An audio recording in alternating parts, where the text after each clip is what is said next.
अस्सलामुअलैकुम रहमतुल्लाहि वबरकातुहू। उम्मीद है आप सब खैरियत से होंगे, सेहत और ईमान की बेहतरीन हालतों में होंगे अल्हम्दुलिल्लाह। तो चलें आज की क्लास का आगाज करते हैं। आज हम पढ़ेंगे फेले मुजारे में ताकीद कैसे पैदा करेंगे, यानी ताकीद पैदा करना, जोर पैदा करना।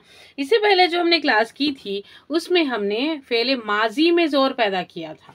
फेले माजी में ताकीद पैदा करना या जोर पैदा करना। तो फेले माजी में हमने जोर कैसे पैदा किया था? कद और लक़द के जरिए, यानी कद को जुमले के शुरू में लगाया था और उसके डबल जोर पैदा करने के लिए लक़द यानी उसी कद पर लाम का इजाफा करके लक़द को लगाकर डबल जोर पैदा किया था। फिर उससे भी ज्यादा जोर पैदा करने के लिए फिर हमने क्या किया था? कसम खा ली थी वल्लाही के जरिए। ठीक है। फिर उसके पहले हम जुमले इस्मिया में भी जोर पैदा किए थे। जुमले इस्मिया में जोर पैदा करने के लिए हमने क्या किया था? इन्ना या लाम का इजाफा किए थे। और डबल जोर पैदा करने के लिए हमने क्या किया? इन्ना पहले और लाम को बाद में रखा था। फिर मजीद जोर के लिए वल्लाही अल्लाह की कसम खाकर भी हमने जोर पैदा किया था। ठीक है। फेले माजी हो गया। जुमले इस्मिया में जोर कैसे पैदा करना इसका भी आपको रिवीजन बता दिए, और फेले माजी में जोर कैसे पैदा किया गया था उसका भी रिवीजन आज हो चुका अल्हम्दुलिल्लाह।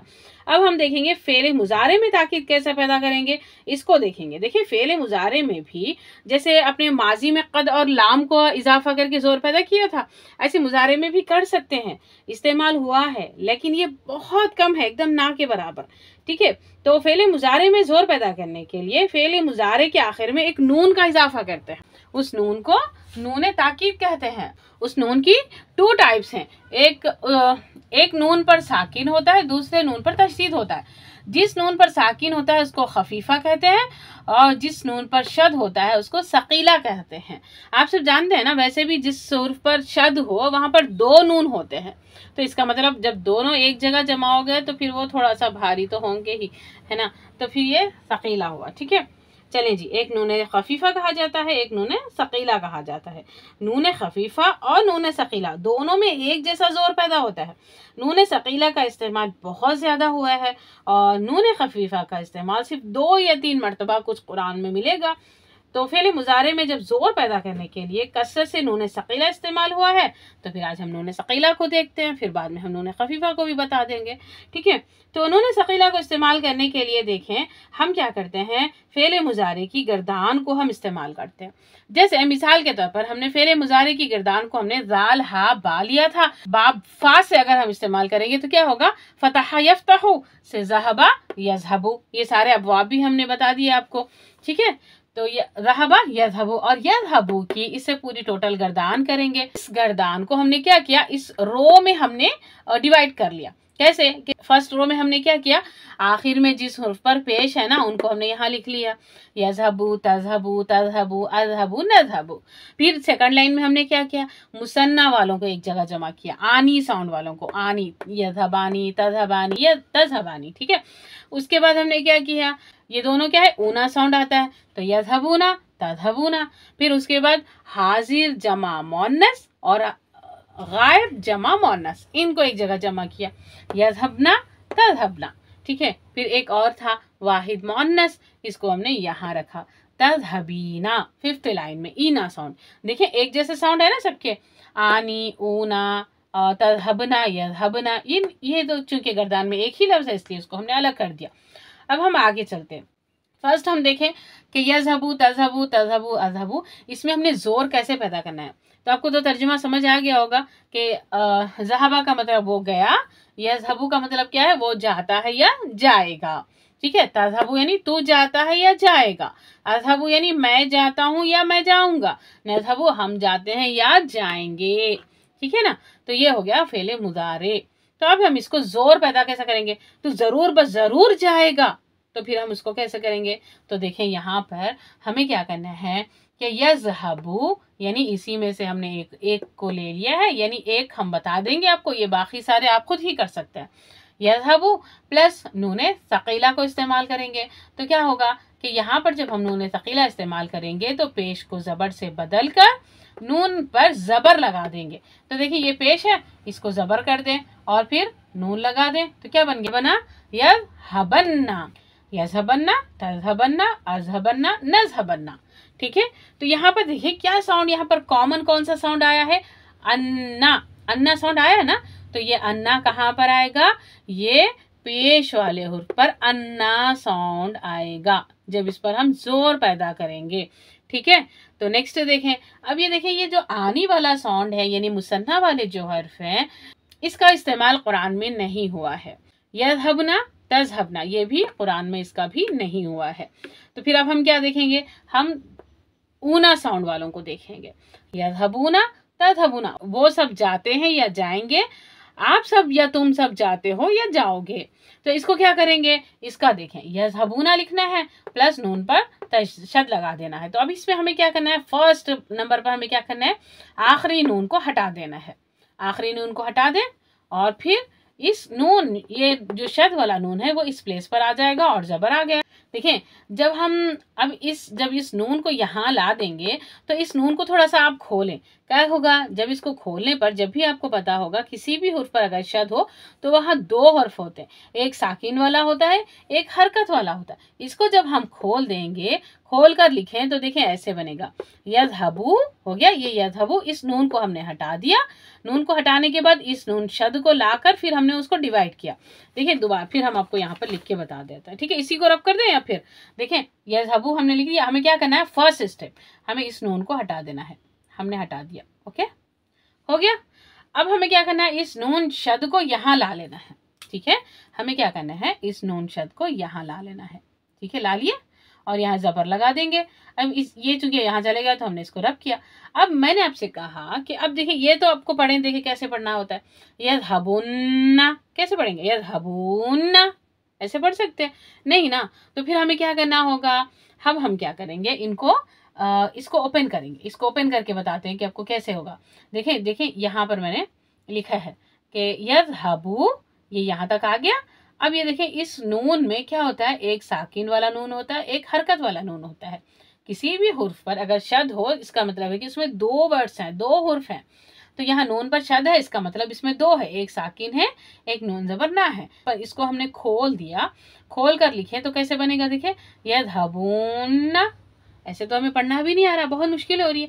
तो इसीलिए क्या करेंगे, इस वाव को भी हटा देंगे, क्योंकि देखें यहाँ पर वाव पर भी साकिन है, नून पर भी साकिन है, तो दो साकिन है एक जगह जमा नहीं हो सकते, तो हमें किसी एक को यहाँ पर हटाना पड़ेगा। तो यहाँ पर हटाने के लिए क्या करेंगे, इस वाव को हटा देंगे। ठीक है, दो साकिन में से एक हर्फ को हटा दिया, एक हर्फ को हटा देने पर क्या बन गया, ये वाव को हटा देने पर देखें क्या बन गया, यज़हबुन्ना। नून पर साकिन है फिर या, अब देखें, अब ये नून पर साकिन है और ये एक हरकत है। अब इसको दोबारा से जमा कर दो, जमा करने पर क्या होगा, शद होगा। तो देखें क्या होगा, यज़हबुन्ना। ठीक है ना, मैं आपको ऐसे डायरेक्टली वाव हटा दें और इसको हटाकर डायरेक्ट मैं आपको बता सकती थी, इतना ज़्यादा डिटेल में बताने की ज़रूरत नहीं थी। बस इतना बोलती कि भाई इतना हटा दो और ये बन गया आपका यज़हबुन्ना, है ना, यहीं पर बन जाता था। लेकिन इतना सब डिटेल में मैंने इसलिए बताया कि आपको सारी चीज़ें मालूम होनी चाहिए, एज ए इन्फॉर्मेशन अपने पास रखें इसको।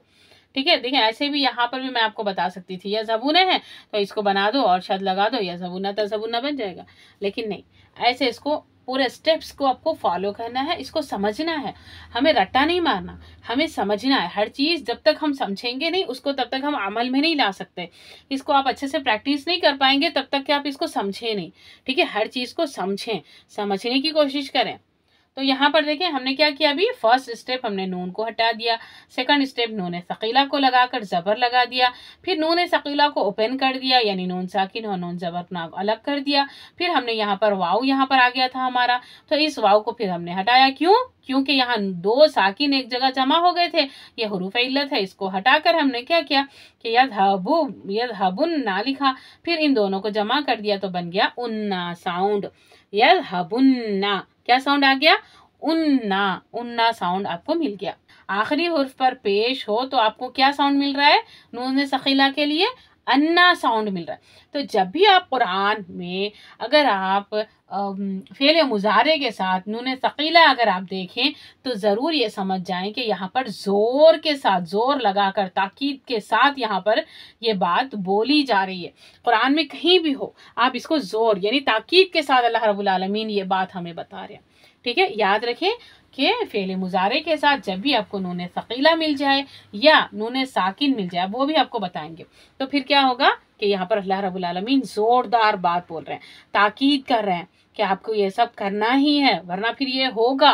ठीक है ना। तो अल्हम्दुलिल्लाह यहाँ तक आप बात समझ आ गई होगी। तो आप कैसे पहचानेंगे? अब ये सब तो आपको डिटेल याद रहेगी, अगर आप समझ गए तो अल्हम्दुलिल्लाह याद रहेगी। अगर फॉर एग्जांपल अगर आपको नहीं समझ आया या फिर अगर याद नहीं आया, कभी वक्त के मुताबिक शैतान होता है भटका देता है, तो आप कैसे याद रखेंगे? अन्ना साउंड आ रहा है, मुज़क्कर जमा की बात हो तो उन्ना साउंड आ रहा है। ठीक है, यहाँ पर अन्ना साउंड आ रहा है, यहाँ उन्ना साउंड आ रहा है। और फोर्थ वाला तो हमारा चला गया, क्योंकि ये कुरान में इस्तेमाल नहीं हुआ, तो हम उसको देखने की हमें ज़रूरत है ही नहीं। ठीक है ना। तो नेक्स्ट आ जाते हैं फिफ्थ वाला, तज़हबीना। तज़हबीना को क्या करेंगे? यहाँ पर भी देखें, तज़हबीना प्लस नून सकीला लगा दें। अब लगाकर क्या करेंगे? इस नून को ड्रॉप कर देंगे। नून को जब ड्रॉप किया तो जैसे हमने यहाँ पर किया ना, ऐसे ही सेम काम यहाँ भी करेंगे। इस नून को हटा देंगे। हटाने के बाद क्या बन गया? तज़हबी। देखिए मैं यहाँ लिख देती हूँ आपको।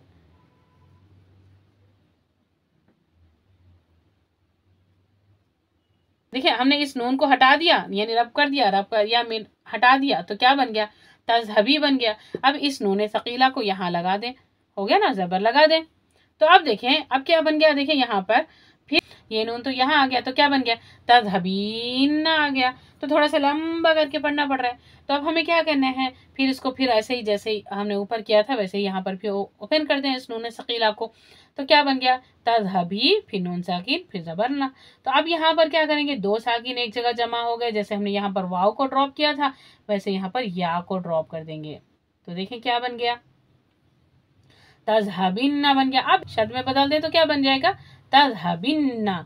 इन्ना साउंड आ रहा है, तो क्या हो गया? देखें यहाँ तज़हबिन्ना, यहाँ तज़हबुन्ना, यहाँ पर क्या है? तज़हबन्ना। यहाँ अन्ना साउंड, यहाँ उन्ना साउंड और यहाँ इन्ना साउंड। अन्ना, उन्ना, इन्ना। इसके ज़रिए आप ये सारी चीज़ों को याद रख सकते हैं। उम्मीद है आपको बहुत आसानी से समझ आ रहा होगा।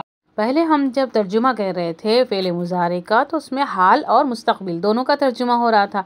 लेकिन जब ये नून सकीला आ जाए तो फिर इसका तर्जुमा सिर्फ फ्यूचर में ही होगा। फ्यूचर में हम तर्जुमा कर रहे हैं, ठीक है ना। वो ज़रूर जाएगा, तुम ज़रूर जाओगे, है ना। अज़हबन्ना, मैं ज़रूर जाऊँगा, ये होगा। चलें जी, अब मज़ीद और ज़ोर पैदा करने के लिए क्या करना होगा? हमें लामे ताकीद इस्तेमाल करेंगे, तो फिर ये ज़रूर बस ज़रूर हो जाएगा। जैसे इन्ना के साथ भी हमने लाम लगाकर फिर वहाँ भी डबल जोर पैदा किया था जुमला इस्मिया में, तो यहाँ पर अब हम फ़ेल मुज़ारे में भी लाम का इजाफा कर रहे हैं। तो देखें क्या बनेगा यहाँ पर। देखें अब ये देखें यज़हबन्ना बन गया ना, तो अब हम क्या बनाएंगे? इसको लाम लगा दें तो क्या बन जाएगा? ला यज़बहन्ना। ला यज़बहन्ना, ज़रूर बस ज़रूर जाएगा, लाजिमन जाएगा। इसी तरह आपको कुरान में भी ये सारी चीज़ें मिलेंगी। लयबलुवन्नकुम, हम ज़रूर बस ज़रूर आजमाएंगे तुझे, भूख से, प्यास से, है ना। और फिर जब हम फेल का हाल में तर्जुमा करेंगे तब भी लाम इस्तेमाल किया जाता है। नून सकीला के साथ जब लाम आएगा तो फिर ये लाम लाम ताकीद कहलाता है। ठीक है, तो देखें लनबलुवन्ना, ये लनबलुवन्नकुम बिशैइन मिनल खौफि वल जूइ व नक़्सिन मिनल अम्वालि। फिर देखें सुम्मा लतुसअलुन्ना यौमइज़िन अनिन नईम, फिर सुम्मा लतरवुन्नहा ऐनल यकीन। लनबलुवन्ना, अन्ना साउंड आ गया तो ये पेश वाला हर्फ हो गया, और लतरवुन्ना ये थर्ड लाइन उन्ना साउंड आ रहा है। देखिए उम्मीद है आपको यहाँ तक समझ आ गया होगा। फिर आगे देखते हैं। क़ाफ आइन दाल बाब नून से क़आदा यक़उदु, इसका मतलब है बैठना। फ़ेल मुज़ारे की अगर हम गर्दान करेंगे तो उसमें हमें एक सीगा मिलता है अक़उदु, ये 13वां सीगा है, यानी मैं बैठता हूँ या बैठूंगा। अब इसकी सारी डिटेल आपको पूरी गर्दान में घुमाने की ज़रूरत नहीं। अल्हम्दुलिल्लाह आप लोग इस काबिल हो चुके हैं कि इसको सारी इसकी गर्दानें आप सब कर सकते हैं। माजी की भी कर सकते हैं, मुज़ारे की भी कर सकते हैं अल्हम्दुलिल्लाह। तो इसमें हमारा 13 क्या मिलता है? अक़उदु, तो मैं बैठता हूँ या बैठूंगा। ठीक है, अब ये चूंकि सिर्फ फ़ेल मुज़ारे है इसीलिए हम इसका तर्जुमा क्या कर रहे हैं? हाल और मुस्तक़बिल दोनों में कर रहे हैं। अब हम इस पर जोर पैदा करेंगे और नून सकीला को लाएंगे, तो क्या होगा? अक़उदन्ना। ये कैसे हुआ अक़उदन्ना? यहाँ पर आ जाए। देखिए मैंने आपको क्या बताया था, अक़उदु यानी ये पेश वाला हर्फ है, तो पेश वाला हो तो हम क्या करेंगे? अक़उदु। देखिए मैं यहाँ समझा देती हूँ।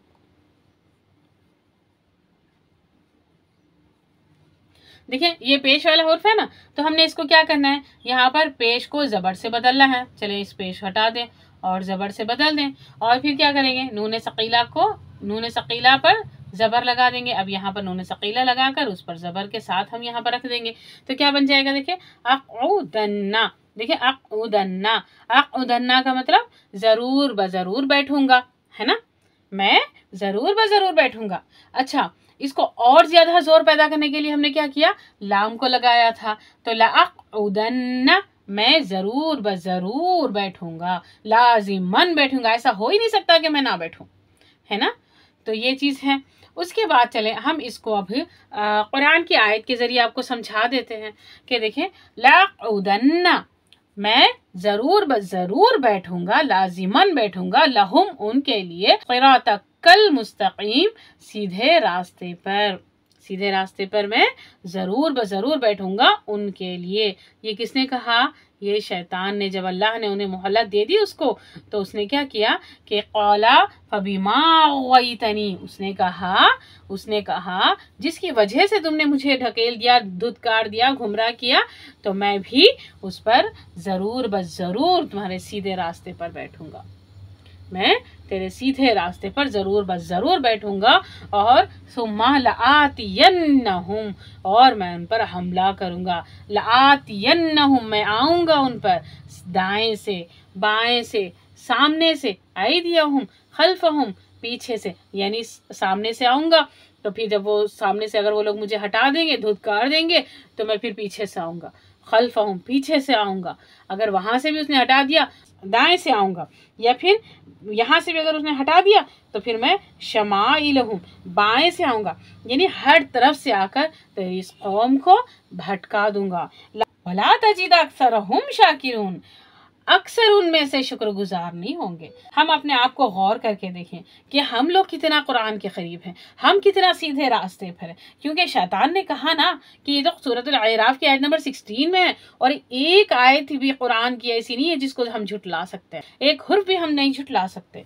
तो देखें, अब हम देखें, क्योंकि शैतान ने क्या कहा कि मैं तो हर वक्त मैं तुम्हारे सीधे रास्ते पर बैठता हूँ, तो फिर देखें हम भी, अल्लाह ने भी हमें क्या हुक्म दिया कि नमाज के हर रकत में पहले तुम मुझसे मांग लो, इहदिना सिरातल मुस्तकीम। अल्लाह से हम क्या दुआ मांगते हैं, जैसे ही नमाज स्टार्ट करते हैं अल्लाह से हम दुआ मांगते हैं, अल्लाह हम सिर्फ तेरी इबादत करते हैं, तुझी से मदद चाहते हैं, तू ही हमें सीधे रास्ते पर चला सकता है, अल्लाह तू ही हमें सीधे रास्ते पर चला देना, हमें उन लोगों के रास्ते पर चलाना जिस पर तूने इनाम किया, यानी सीधे रास्ते पर, है ना। तो अल्लाह ने हमें ये हुक्म भी दिया, और अल्हम्दुलिल्लाह हम मांग रहे, लेकिन उसको हमारी ज़िंदगियों में हमने कितना शामिल किया। क्या हम कुरान देखें, सीधा रास्ता फिर क्या है, अल्लाह ने कुरान में ही फरमा दिया कि कुरान ही है वो जो सीधा रास्ता, जो तुम उस पर अमल करो तो फिर तुम सीधे रास्ते पर हो। कुरान और हदीस, यही है सीधा रास्ता, सिरातुल मुस्तकीम है। अब देखें शैतान कहाँ आकर बैठा है, सीधे रास्ते पर, यानी कुरान। कभी तुम्हें कुरान पढ़ने नहीं देता, देखिए कुरान ना सीखने देगा, ना कुरान पढ़ने देगा, ना ही उसको समझने देगा। अगर आप कुरान पढ़ने का इरादा कर लें तो फिर वो कुरान नहीं पढ़ने देगा। देखिए कितने ऐसे लोग हैं दुनिया में जो सुबह ना कुरान पढ़ते हैं, ना शाम में कुरान पढ़ते हैं, कभी कभी कुरान को खोल लिया करते हैं। अगर जब कुरान खोल भी दिया, पढ़ भी लिया, तो किसको अच्छे से पढ़ना आता है, तजवीद के साथ, अच्छे मकारिज, अच्छे कवाइद के साथ किसको पढ़ना आता है? बहुत कम लोग हैं जिसको पढ़ना आता है। जिसको पढ़ना आता है, लेकिन वो क्या वाकई में अमली ज़िंदगी में वो पढ़ पा रहे हैं कि नहीं, इसको हमें अपने आप को टेस्ट करना है, देखना है कि क्या हम वाकई में तिलावत कर रहे हैं डेली कि नहीं कर रहे हैं। अगर कर रहे हैं तो फिर क्या हम उसको समझ रहे हैं? क्यों? देखिए कितने रास्ते हैं उसके। एक तो पहले तो आपको करीब आने नहीं देगा कुरान के। अगर आप कुरान आ भी गए तो फिर वो बोलेगा कि तुम्हें तो कुरान पढ़ना ही नहीं आता, तुम्हें तो तजवीज़ से पढ़ना ही नहीं आ रहा, कहाँ से पढ़ोगे? पढ़ोगे तो गुनाह होगा, नहीं पढ़ना है। नहीं, फिर किसी ने कह दिया कि नहीं भाई आप पढ़ लो, तो कोई अगर पढ़ने बैठ भी जाए तो फिर उन्हें तजवीज़ नहीं आती। अगर कोई तजवीज़ सीख कर भी अगर पढ़ना आ भी गया तो लोग उसको अमली ज़िंदगी में नहीं लाते, उसको पढ़ नहीं पाते। अगर कोई पढ़ भी रहा है तो फिर उसको समझता नहीं, सिर्फ तिलावत कर रहा है, उसको समझना ही नहीं चाहता, उसको तर्जुमे के साथ पढ़ना ही नहीं चाहता, तर्जुमे के साथ समझना ही नहीं चाहता उसको तफसीर से। अगर कोई इसको समझ भी रहा है, पढ़ भी रहा है, तो फिर वो कहाँ तक है जो उसकी लैंग्वेज को समझ रहा है, जिसके लिए ग्रामर का सीखना बहुत ज़रूरी है, ताकि आप उसकी डेप्थ तक पहुँचो। कुरान की डेप्थ तक अगर कोई पहुँच गया तो अल्हम्दुलिल्लाह हम सीधे रास्ते पर हैं। तो इसको देखें। अच्छा, जितना हम अगर पहुँच भी गए, समझ भी गए, क्या हम उसको अमली ज़िंदगी में ला रहे हैं? अल्लाह ने कुरान में फरमा दिया कि सूद नहीं लेना है। तो कितने लोग हैं जो लोन नहीं उठा रहे हैं, जो सूद नहीं ले रहे, है ना? और अगर लोन भी नहीं ले रहे हैं, सूद भी नहीं ले रहे, तब भी देखें बैंक में जो पैसा सेव हो रहा है, आप लोगों ने अकाउंट खोला हुआ है, उसमें कितना सूद आ रहा है। तो 1 रुपया भी अगर सूद बैंक से आ रहा है तो फिर वो हराम है।